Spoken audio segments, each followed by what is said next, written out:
प्यारे बच्चों, आज मैं आपके साथ एक चैप्टर डिस्कस कर रहा हूँ। चैप्टर फिजिक्स का है, ICSE understanding physics, concise physics की है।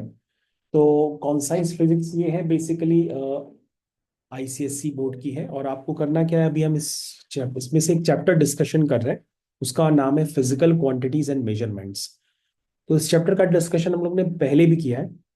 तो इस चैप्टर का डिस्कशन और भी ज़्यादा इसलिए इम्पोर्टेंट हो जाता है क्योंकि इस चैप्टर को हम लोग क्लास एट्थ में भी पढ़ते हैं, और क्लास एट्थ में सबसे ज़्यादा देखे जाने वाले हमारे ही वीडियोस हैं। अभी मैंने उसको ध्यान दिया, मेरे को पता ही नहीं था कि मैंने जो वीडियोस बनाए हैं वो उतने ज़्यादा उस पे बच्चे देख रहे हैं उसको।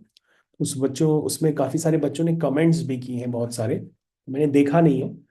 तो अभी हम लोग क्या करते हैं, अभी क्लास सेवेंथ के इस चैप्टर का डिस्कशन करना स्टार्ट करते हैं, जिसका नाम है फिजिकल क्वांटिटीज एंड मेजरमेंट्स। तो सबसे पहले इस चैप्टर को ध्यान से पढ़ेंगे, क्योंकि मैं आपको पहले ही से बता दे रहा हूँ ये चैप्टर बेसिकली क्लास एट्थ में भी आता है। ठीक है ना। और ये चैप्टर काफी डिफिकल्ट चैप्टर बच्चों को लगता है, क्योंकि उनको न्यूमेरिकल पार्ट उससे कंप्लीट नहीं हो पाता है। तो वैसे न्यूमेरिकल पार्ट आज की क्लास के बाद आपसे भी होने लगेगा। तो आपको ध्यान से सुनना लग पड़ेगा। सुनने के बाद आपको भी समझ में आ जाएगा। ये बच्चों, मैंने आपके साथ अभी स्क्रीन शेयर की है। तो स्क्रीन शेयर करने के बाद मैंने आपके साथ आईपैड की भी स्क्रीन शेयर कर दी है। सारे बच्चे हेडिंग डालेंगे। This is heading is physical quantities and measurements. और बच्चों, आपके स्कूल में भी ये चैप्टर कंप्लीट हो चुका है। तो आप अपने स्कूल के नोट्स भी साथ में लेकर के बैठ जाइएगा, क्योंकि इसमें पूरा आपको सॉल्व भी कराया गया। तो फिजिकल क्वांटिटीज,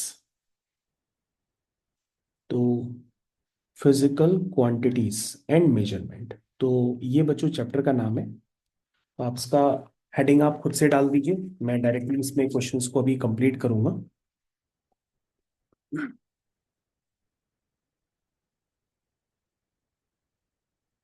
ये बच्चों आपके चैप्टर का नाम है। चलिए बच्चों, हम लोग क्वेश्चंस को स्टार्ट करते हैं।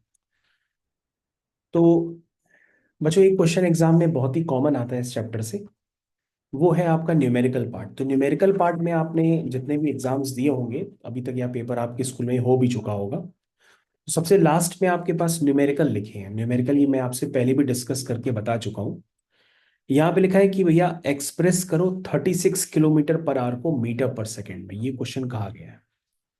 तो बच्चों आप देखिए ध्यान से कि जब किलोमीटर पर आवर को यदि आपको कन्वर्ट करना हो मीटर पर सेकंड में, तो बच्चों ये स्कूल में आपको बहुत ज्यादा चिल्ला चिल्ला के सिखाया भी गया है। तो सबसे पहले तो मैं आप ही से पूछता हूँ कि बताओ बेटा, किलोमीटर पर आवर को मीटर पर सेकंड में चेंज करने के लिए क्या करते हैं?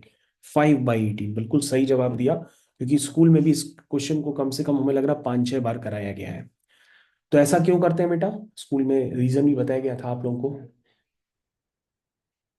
तो स्कूल वाले टीचर ने बिल्कुल सही बताया था आपको कि भाई किलोमीटर का मतलब होता है कि भैया किलोमीटर को मीटर में कन्वर्ट करना चाहते हैं, तो किलोमीटर को हम लिख सकते हैं 1000 मीटर।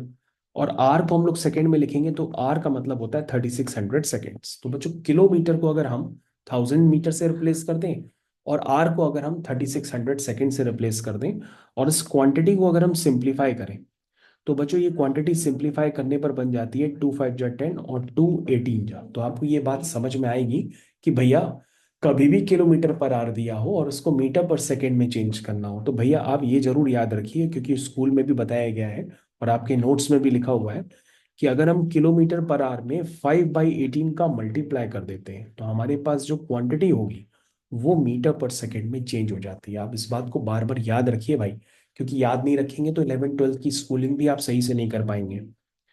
चलिए भाई, अब बच्चों आपको ध्यान देना है, अगर ये प्रोसेस रिवर्स कर दिया जाए, यानी कि मीटर पर सेकेंड को कन्वर्ट करना हो किलोमीटर पर आवर में।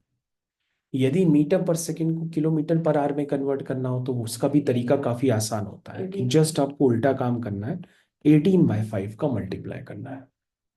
तो बच्चों ये बहुत ही इजी सा प्रोसेस है, मैंने आपको इसका ऑथेंटिकेशन भी दिया है। तो आप इस प्रयास को समझने की कोशिश करिए और क्वेश्चन करिए। ये क्वेश्चन नंबर है ना बच्चों, ये क्वेश्चन नंबर आपकी स्कूल बुक का 17 क्वेश्चन है। उसमें कहा गया है कि भैया आपके पास 36 किलोमीटर पर आवर है, उसको कन्वर्ट करना है मीटर पर सेकेंड में।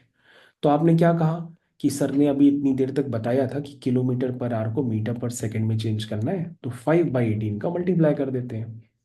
तो बच्चों ये कितना हो गया? 18 × 1 = 18, 18×2 = 36 और 2×5 = 10। तो आंसर आ गया 10 मीटर पर सेकेंड। कितना आसान था। और यदि बच्चों 15 मीटर पर सेकेंड हो और इसको कन्वर्ट करना हो किलोमीटर पर आवर में, ध्यान से देखिएगा, 15 मीटर पर सेकेंड हो, इसको किलोमीटर पर आवर में कन्वर्ट करना हो, तो आप 18/5 का मल्टीप्लाई कर दीजिए। तो 5 1 जा 5, 5 3 जा 15 हो जाएगा, और 18 3 जा 54 किलोमीटर पर आवर हो जाएगा। ठीक है बच्चों। तो बच्चों ये क्वेश्चन नंबर 17 था, और ये जो अभी मैंने किया वो क्वेश्चन नंबर 18 था। ठीक है। इसके ऊपर के भी बच्चों स्कूल में सारे क्वेश्चंस कराए गए हैं आप लोग को, तो वो भी मैं आपके साथ डिस्कस कर देता हूँ। क्वेश्चन नंबर 16 में लिखा है, a boy travels with a speed of 10 metre per second. तो बॉय की जो स्पीड है वो 10 मीटर पर सेकेंड है। स्पीड को बच्चों हम लोग यू से या वी से रिप्रेजेंट करते हैं। बेसिकली यू जो रिप्रेजेंटेशन होता है वो इनिशियल वेलोसिटी का होता है, और वी जो होता है फाइनल वेलोसिटी का होता है। जो बॉय है मूव कर रहा है 10 मीटर पर सेकेंड से, तो मैंने लिख दिया उसको कितने टाइम के लिए, 30 मिनट्स के लिए। बच्चों मिनट्स को सेकेंड्स में कन्वर्ट करते हैं, तो किसका मल्टीप्लाई करते हैं, 60 का, तो ये हो जाएगा 1800 सेकेंड्स। तो कोई बॉय है वो ट्रैवल करता है 10 metre per second for 30 minute, कह रहा how much distance does he travel. तो बच्चों ये भी स्कूल में आपको बताया गया है कि distance is equal to speed into time होता है। स्कूल में बताया गया बच्चों, distance is equal to speed into time. ठीक है। और अगर आप फॉर्मूला गलत कर देते हैं तो आप क्रॉस चेक भी कर सकते हैं। देखिए क्रॉस चेक कैसे करते हैं। डिस्टेंस की यूनिट क्या होती है, मीटर होती है।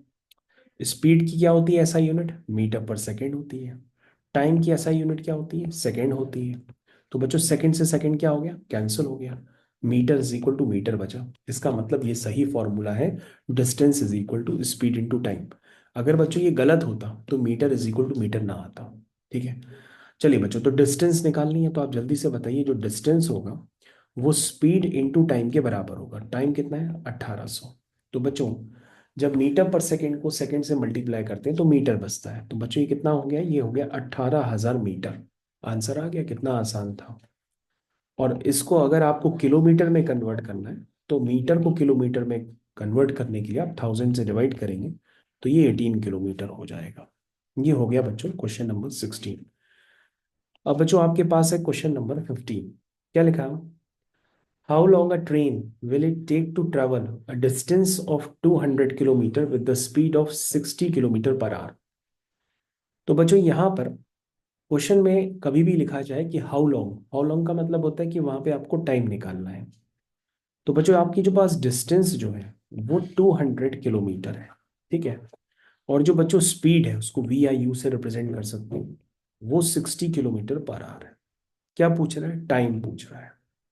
तो बेटा बताओगे टाइम का फॉर्मूला क्या होता है, डिस्टेंस अपॉन स्पीड। बच्चे ने बिल्कुल सही बताया कि भाई distance is equal to speed into time होता है। तो बच्चों टाइम किसके बराबर होगा, डिस्टेंस अपॉन स्पीड के बराबर होगा, क्योंकि ऊपर से ही आपने एलिमिनेट कर लिया यहाँ से। ठीक है ना। तो यहाँ से सभी बच्चों को दिख रहा है कि जो टाइम है वो डिस्टेंस अपॉन स्पीड के बराबर होता है। तो बेटा आप ध्यान से देखिए, अगर यहाँ पर, ध्यान से देखिएगा भाई, अगर यहाँ पे डिस्टेंस मीटर में होती तो हम वेलोसिटी भी मीटर पर सेकंड में लेते हैं। मेरी बात समझिएगा। डिस्टेंस यहाँ किलोमीटर में है, तो यहाँ पे भी तो डिस्टेंस किलोमीटर में है। इसका मतलब जब बच्चों आप टाइम निकालोगे तो वो टाइम किस में निकलेगा, आर में निकलेगा, क्योंकि यहाँ पे आपने वेलोसिटी किस में ली है, आर में ली है। तो बच्चों या तो आप इसी डाटा को यूज करके टाइम आर में निकाल लो, और अगर इस डाटा को नहीं यूज करना है, टाइम सेकंड में निकालना है, तो पहले आप 200 किलोमीटर को कन्वर्ट करोगे 1000 मल्टीप्लाई करके मीटर में, और 60 में 5/18 मल्टीप्लाई करके कन्वर्ट करोगे मीटर पर सेकेंड में, तब जाकर के यहाँ वैल्यू पुट करोगे, तब जाके तुम्हारा टाइम सेकेंड्स में आएगा। लेकिन बच्चों इतना लंबा कैलकुलेशन क्यों करें, इन्होंने तो पहले ही यहाँ पे डाटा सेम सेम दे दिया है कि यहाँ भी किलोमीटर में भी है, यहाँ पे भी किलोमीटर पर आवर में है, तो तुम ज्यादा मेहनत करो ही नहीं। डिस्टेंस कितनी है, 200 किलोमीटर। टाइम कितना है, 60 किलोमीटर पर आवर। तो बच्चों पर आवर ऊपर चला जाएगा, क्योंकि डिवाइड का डिवाइड करते हैं ना, तो वो ऊपर चला जाता है। तो किलोमीटर से किलोमीटर कैंसिल हो गया, आपके पास टाइम आ गया आर में। तो टाइम बच्चों कितना है, 20/6 आवर। इतना लिख करके आप छोड़ सकते हो, आंसर आ जाएगा। चाहो तो और सिंप्लीफाई कर लेना, मिक्स फ्रैक्शन में भी कन्वर्ट कर सकते हो। और आर को अगर तुम्हें मिनट्स में कन्वर्ट करना है तो तुम मिनट्स में भी कन्वर्ट कर सकते हो, कि ये 1 आवर में कितने होते हैं, 60 मिनट्स होते हैं, तो तुम इसमें भी कन्वर्ट कर सकते हो। 6 10 या 60 हो जाएगा, और 20 × 10 हो जाएगा 200, 200 मिनट आ जाएगा आंसर। बोलो भाई, समझ में आया कि किस तरह से हम यहाँ पे टाइम को एलिमिनेट करते हैं। टाइम के बाद बच्चों क्या है, एक क्वेश्चन दो और कुछ भी कर सकते हैं। हाँ, तो बच्चों हमारे पास दूसरा क्वेश्चन है, क्वेश्चन नंबर 13 कर लेते हैं।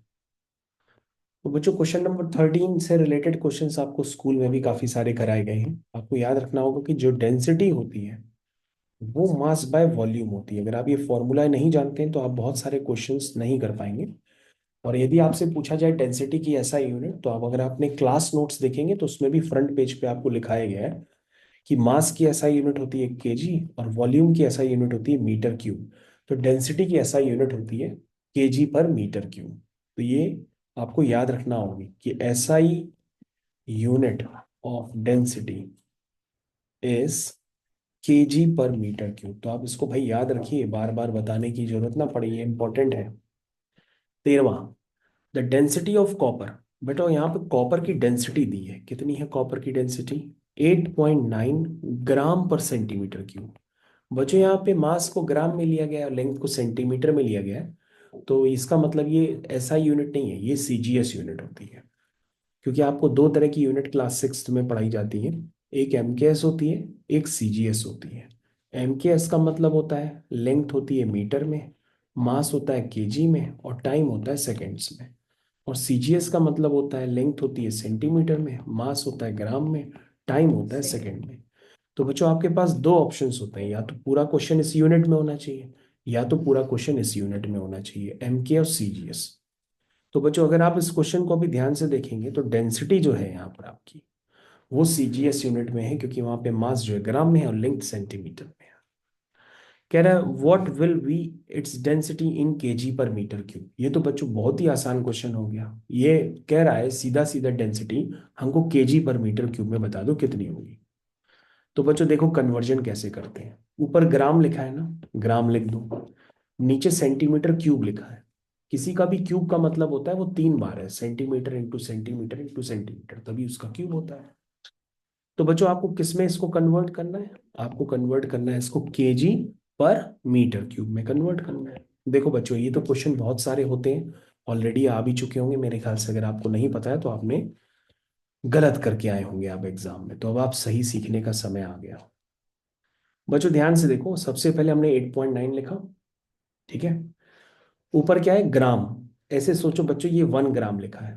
ये क्या लिखा है? 1 ग्राम।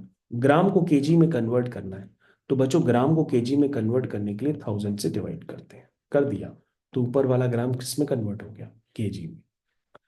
अब बच्चों ध्यान से देखो, ये 1 सेंटीमीटर लिखा है, फिर 1 सेंटीमीटर लिखा है, फिर 1 सेंटीमीटर लिखा है। बच्चों सेंटीमीटर को मीटर में कन्वर्ट करने के लिए 100 से डिवाइड करते हैं, तो पहला वाला सेंटीमीटर मीटर में कन्वर्ट हो गया। दूसरे वाले सेंटीमीटर को मीटर में कन्वर्ट करने के लिए, तीसरे वाले सेंटीमीटर को मीटर में कन्वर्ट करने के लिए आपको 3 बार ऐसे 100 से डिवाइड करना पड़ेगा, तभी सेंटीमीटर क्यूब मीटर क्यूब में कन्वर्ट हो। बच्चों डिवाइड से डिवाइड में जाते हैं तो फिर ये वाली चीज ऊपर भी आ जाती है। नहीं समझे? डिवाइड को डिवाइड करते हैं तो ये वाली चीजें कहाँ पहुंच जाती हैं? ऊपर पहुंच जाती हैं। तो बच्चों हमारे पास ऊपर 8.9 था, 100 ऊपर 3 बार आया है, तो हम उसको 3 बार लिख देते हैं, क्योंकि डिवाइड की वजह से वो ऊपर पहुंच गया। और नीचे बच्चों क्या है? 1000। और ये सब किस में कन्वर्ट हो गया? KG per metre cube. तो बच्चों अगर आप ध्यान से देखेंगे तो ये सारी चीजें आपस में कैंसिल होंगी, हो रही ना कैंसिल। पॉइंट हटाओगे तो एक जीरो भी यहाँ से नीचे आ जाएगा। फिर बच्चों ये 2 जीरो यहाँ से भी कैंसिल हो जाएंगे। तो बच्चों सिर्फ क्या बचेगा ऊपर? 89 बचेगा और 100 बचेगा। इनको आपस में मल्टीप्लाई करेंगे तो 8900 केजी पर मीटर क्यूब आपका आंसर बन जाएगा। और बच्चों यही आंसर आपके पास दिया भी हुआ है। तो बच्चों क्वेश्चन नंबर 13 एग्जाम के हिसाब से बहुत इंपॉर्टेंट है, क्योंकि बहुत सारे क्वेश्चन एग्जाम में आते हैं कि भैया केजी पर मीटर क्यूब को ग्राम पर सेंटीमीटर क्यूब में, ग्राम पर सेंटीमीटर क्यूब को केजी पर मीटर क्यूब में, लेकिन लोगों को कन्वर्जन फैक्टर और डिवीजन सही से पता नहीं होता है, इसलिए वो गलत आंसर निकालते हैं। आप इसी वाले क्वेश्चन को बार बार कर करके कॉन्फिडेंस जनरेट कर सकते हो। तो बच्चों ये क्वेश्चन आपके लिए काफी ज्यादा इंपॉर्टेंट है। इसके अलावा बच्चों यहाँ पर और भी ज्यादा क्वेश्चंस दिए हैं, उन क्वेश्चंस को करने के लिए हाँ, तुमको कोई क्वेश्चंस पूछने हैं क्या? कितने हैं? दूसरे करो तब तक बताते हैं। तो बच्चों, आपको भी हम एक दो क्वेश्चंस और भी करा दे रहे हैं, जरा ध्यान से देखिएगा उनको भी। चलिए भाई, क्वेश्चन नंबर 12 कर देते हैं, ये भी आपको स्कूल में इंपॉर्टेंट मार्क करा के कराया गया है। क्वेश्चन नंबर 12 करते हैं बच्चों। क्या लिखा है? Mass of a lead piece is 115 gram. तो बच्चों, लेड का सिंबल जो होता है ना, पीबी होता है। बीबी नहीं बच्चों, पीबी। लेड का सिंबल होता है पीबी। तो लेड का मास जो है 115 ग्राम दिया गया है। कह रहा है when it is immersed into a measuring cylinder the water level rises from 20 to 30 ml। चलो बच्चों, अब हमने क्या किया, एक मेजरिंग सिलेंडर ले लेते हैं,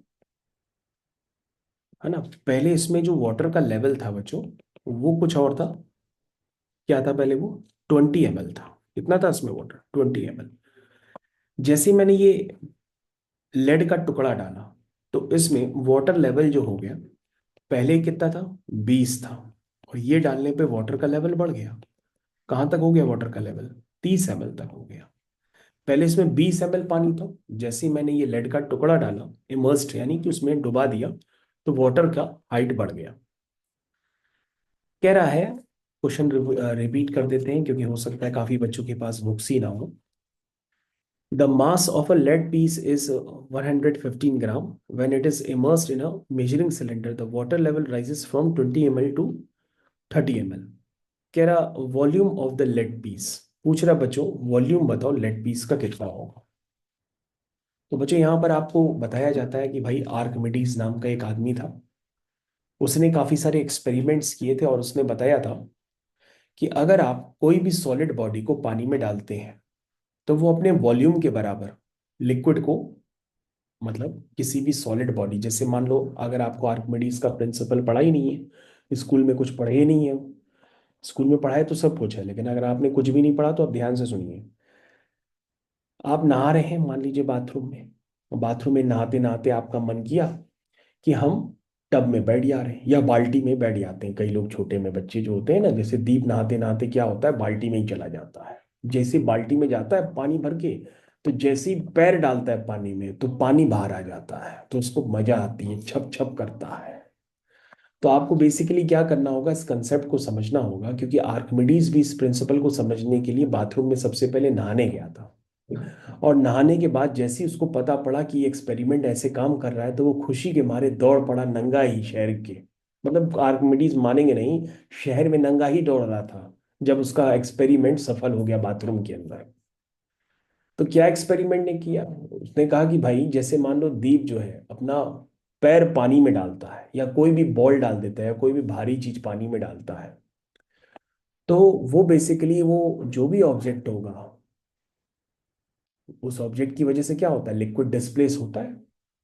तो डिस्प्लेस किए गए लिक्विड का जो वेट होता है, जो डिस्प्लेस किए गए लिक्विड का वेट होता है, वो पता है किसके बराबर होता है? उस बॉडी में पड़ने वाले अपथ्रस्ट के बराबर भी होता है। क्योंकि बॉडीज पे क्या पड़ता है? अपथ्रस्ट भी तो पड़ता है। अपथ्रस्ट मतलब नीचे से पड़ने वाला फोर्स ऊपर की तरफ, उसको क्या कहते हैं? अपथ्रस्ट। तो बच्चों, ये सारी चीजें भी आपको पढ़ाई जाएंगी। चलिए अभी हम लोग इस क्वेश्चन का डिस्कशन कर लेते हैं। क्वेश्चन का डिस्कशन ये है कि भैया हमसे क्या पूछा जा रहा है। हमसे पूछा जा रहा है कि बताओ ये लेड का वॉल्यूम कितना हो।